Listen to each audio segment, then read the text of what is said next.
الحمد لله رب العالمين والعاقبة للمتقين والصلاة والسلام على أشرف الأنبياء والمرسلين أما بعد أعوذ بالله السميع العليم من الشيطان الرجيم بسم الله الرحمن الرحيم يجاهدون في سبيل الله ولا يخافون لومة لائم ذلك فضل الله يؤتيه من يشاء صدق الله العظيم وصدق رسوله النبي الكريم إن الله وملائكته يصلون على النبي يا أيها الذين آمنوا صلوا عليه وسلموا تسليما الصلاة والسلام عليك يا سيدي يا رسول الله وعلى آلك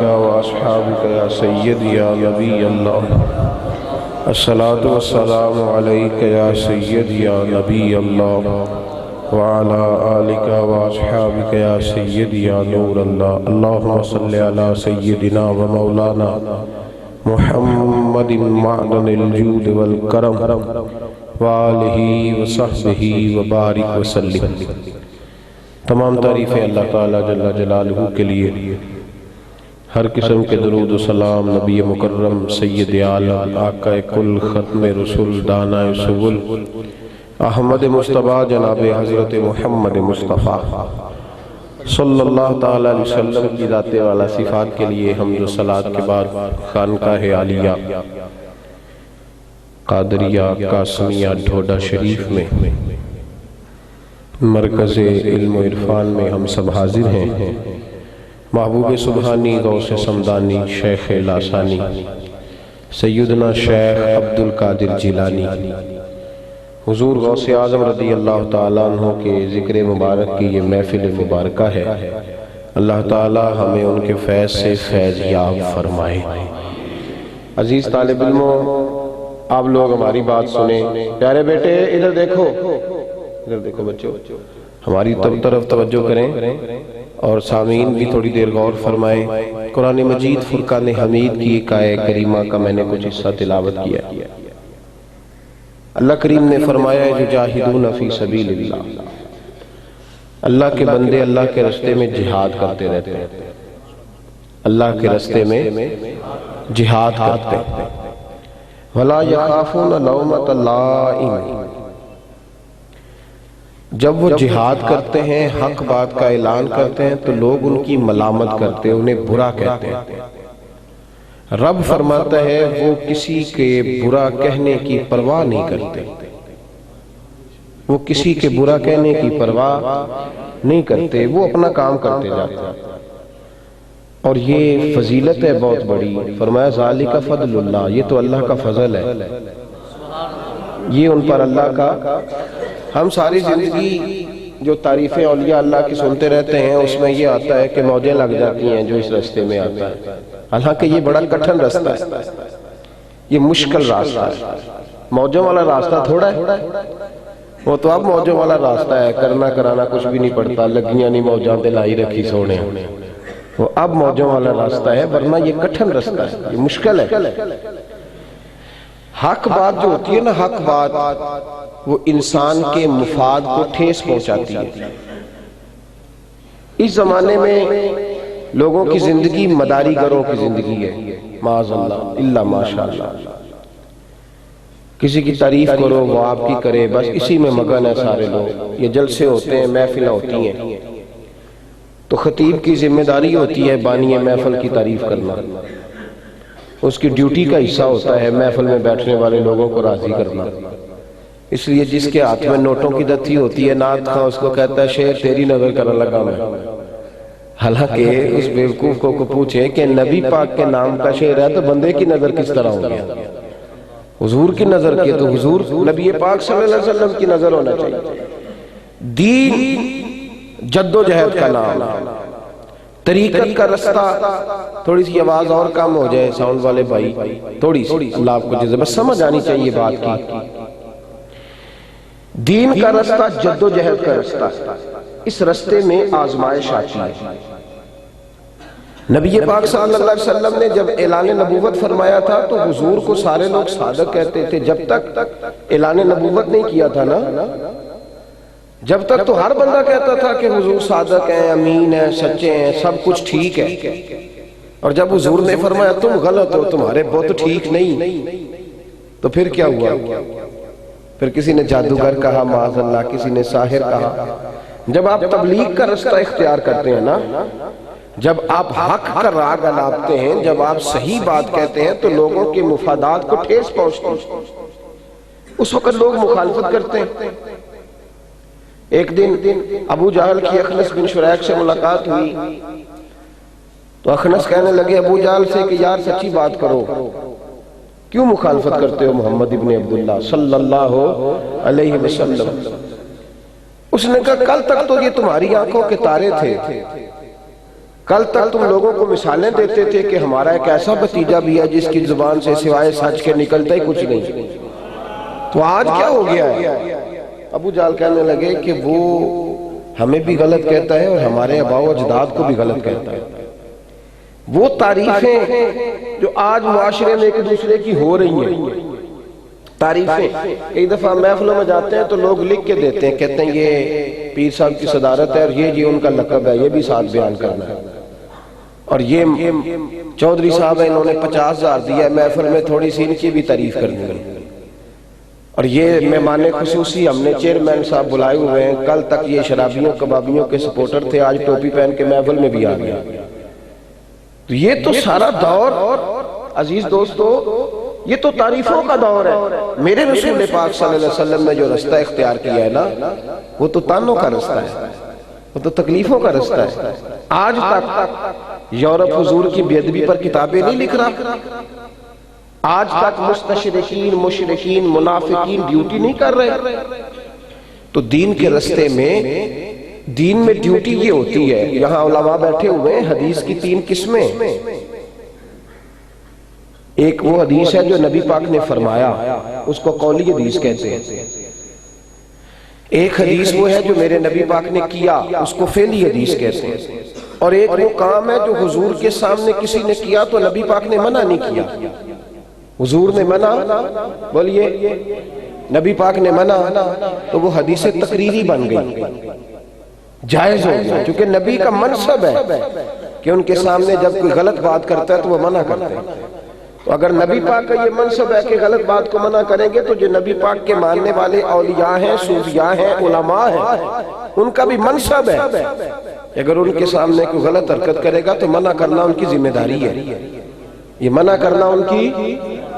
اب لوگ کہتے ہیں مرید ناراض نہ ہو جائے، شاگرد ناراض نہ ہو جائے، فلانا وہی ہوتا ہے تو ہو جائے، بندوں کے ناراض ہونے سے کیا فرق پڑتا ہے؟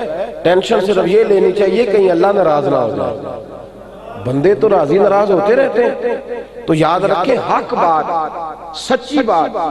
آپ کا کیا خیال ہے؟ غوث اعظم رضی اللہ تعالیٰ عنہ نے تبلیغ شروع فرمائی تو سب لوگ پھولوں کے ہار لے کے آ گئے تھے، غوث اعظم کے مقابلے ہوئے، حضور غوث اعظم رضی اللہ تعالیٰ عنہ کو ستایا گیا۔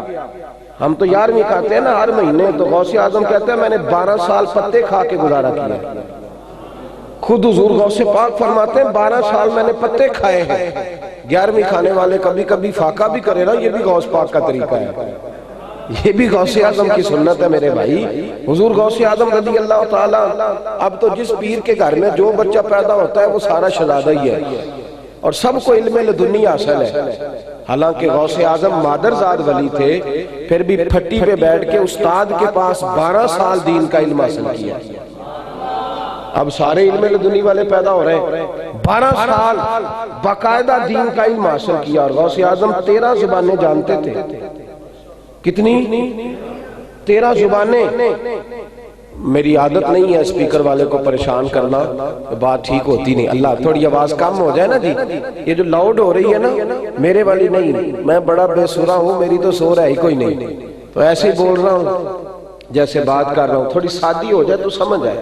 ہاں اللہ آپ کو بہترین محسوس نہ کیجیے گا، بھری محفل میں کسی کو کام کہنا اچھا نہیں لگتا۔ اللہ کے محبوب علیہ السلام نے فرمایا ہے کہ جس نے لوگوں کے بیچ کسی کو خاص کر کے نصیحت کی، اس نے بھی اس کو ذلیل کیا۔ یہ مناسب تو نہیں پر مجبوری تھی، عرض کر دیا۔ اللہ آپ کو جزائے خیر عطا فرمائے۔ تو حضور غوث پاک رضی اللہ تعالیٰ عنہ 13 علوم جانتے تھے، اور میں کہتا ہوں کہ غوث اعظم نے اس طرح دین کا کام کیا جس طرح مزدور کام کرتے ہیں، مزدوروں کی طرح۔ ان کی زندگی کو آپ پڑھیں، 50 کے قریب کتابیں ہیں حضور غوث اعظم کی، اور جان جوکھوں میں ڈالنے کا کام ہے کتاب لکھنا۔ پھر غوث اعظم نے جامعہ نظامیہ کے نام سے مدرسہ بنایا، اس میں بیٹھ کے پڑھاتے تھے، اور اس مدرسے کا کمال یہ ہے کہ صلاح الدین جب فلسطین میں جہاد کر رہے تھے تو کہہ رہے تھے میرا کوئی نہیں مقابلہ کر سکتا۔ صلاح الدین آپ کے اندر کیا کمال ہے؟ تو فرماتے تھے میں غوث اعظم کے مدرسے کا طالب علم ہوں، میں عبد القادر جیلانی کے مدرسے کا طالب علم ہوں۔ 70,000 فوج تھی ان کے ساتھ، اور سارے کے سارے لوگ حضور غوث اعظم کے سلسلے میں مرید تھے، سارے۔ فرمایا میرا کوئی مقابلہ کر سکتا؟ میں غوث اعظم، اور میں حوالہ دکھاؤں گا کسی نے دیکھنا ہوا تو۔ حضور غوث اعظم جب اسباق مدرسے میں، اب تو خیر مولوی بیچارے کی حیثیت ہی کوئی نہیں، کوئی اگر شان قدر ہے تو خطیب کی ہے یا نعت خواں کی ہے یا پھر پیر صاحب کی ہے، علماء کو کون پوچھتا ہے۔ غوث اعظم نے مدرسہ بنایا، کتابیں لکھی۔ غوث اعظم جمعے کا خطبہ دیتے تھے، غوث اعظم فجر کی نماز کے بعد فقہ کا درس دیتے تھے، زور کے بعد تفسیر پڑھاتے تھے، مغرب کے بعد لوگوں کو غوث اعظم حدیث پاک کے اسباق پڑھایا کرتے تھے، اور عشاء کے بعد حضور غوث اعظم بغداد کی بہت بڑی عیدگاہ کے اندر بیٹھتے تھے اور واعظ و نصیحت فرمایا کرتے تھے، واعظ و نصیحت، تقریر۔ ان پیران نے مولوی رکھے نے 10,000 دے جمعہ پڑھان لی، بھئی پیر صاحب سے کہو وہ تقریر کریں، وہ کیوں نہیں کر رہے، وہ دین کیوں نہیں بتا رہے، یہ نبی پاک کا طریقہ ہے۔ غوث اعظم نے ساری دن کی تقریر کی، 40 سال تقریریں کی ہیں غوث پاک نے۔ کتنے سال؟ کہنے ساڑھے پیر صاحب کو علم لدنی ہے، تو انہوں کھو باہر کٹے جڑا تیرے کو لائے کرنا بیان بھی تو کرنا، علم لدنی تیرا کدھر ہے؟ او بھائی دین کی اصل روح کو سمجھو، بڑا ہو گیا، بہت نقصان ہو گیا، اب اصل باتوں کی طرف آنا چاہیے، اب حقیقتیں بیان ہونی چاہیے۔ حضور غوث اعظم رضی اللہ تعالیٰ عنہ نے ادارہ بنایا ہوا تھا، جب سبق تقسیم ہوتے تھے نا، ہم سویرے ایک ہم ناظم تعلیمات بناتے ہیں مدارس میں، تو اسباق تقسیم ہوتے ہیں، جو استاد اس فن کا ماہر ہوتا ہے اسے وہ سبق مل جاتا ہے۔ تو غوث اعظم جب اسباق تقسیم ہوتے تو فرماتے اس طرح تقسیم کرنا کہ جو بچے لائق ہیں وہ باقی استاد رکھ لیں، اور جو نلائق ہے مجھے دے دو، انہیں عبد القادر جیلانی پڑھائے گا، نلائق میرے والے کر دو، میں پڑھاؤں گا۔ ایک دن حضور غوث پاک رضی اللہ تعالیٰ عنہ نے طالب علموں سے کہا سبق نہ سویرے سنایا تو میں نے پوچھ لینا ہے، کہا حضور سنائیں گے بچوں، کہا سبق نہ سنایا تو پوچھ لینا سویرے، کہتے ٹھیک ہے جناب یاد کریں گے۔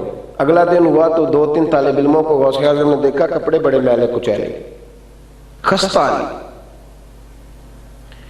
تو فرمایا بیٹا تم نے کپڑے کیوں نہیں بدلے؟ کہا حضور آپ کا ڈاری بڑا تھا، رات کپڑے دھونے تھے پر ہم تو ساری رات سبق ہی یاد کرتے رہے۔ تو غوث اعظم نے فرمایا لاؤ نلائقوں کپڑے ادھر لا کے رکھو میرے پاس۔ کپڑے لا کے رکھے حضور غوث اعظم، چلو دوڑ جاؤ جا کے سبق یاد کرو۔ بچے کہتے ہم چلے گئے سبق یاد کرنے۔ تھوڑی دیر کے بعد ایک طالب علم وضو کرنے آیا تو اس نے چیخے مارنے شروع کر دی۔ کیا ہوا؟ کہنے لگے حضور غوث اعظم نلکے پہ بیٹھ کر طالب علموں کے کپڑے دھو رہے ہیں۔ یہ غوث پاک کی بات کر رہا ہوں، غوث پاک۔ اب تو طالب علم محتمم سامنے رکھے ہوئے ہیں گھر کے کام کرانے کے لیے، اب تو انہوں نے رکھے ہوئے اٹا ٹون لی، ایک طرف کہنا جی ان کے پیروں کے نیچے فرشتے پر بچھاتے ہیں، دوسری طرف اخنا کھلا میں لے آؤ کٹھیاں کر کے۔ یہ کون سا طریقہ ہے؟ جن کے پروں کے نیچے فرشتے پر بچھائیں وہ دروازہ مانگنے جائیں؟ یہ کون سا طریقہ ہے؟ حضور غوث اعظم رضی اللہ تعالیٰ عنہ نے دین کا کام کیا، مدارس بنائے، حدیث پڑھائی۔ اور غوث اعظم فرماتے ہیں میں شروع میں تقریر نہیں کرتا تھا، تقریر کرنا نور ہے۔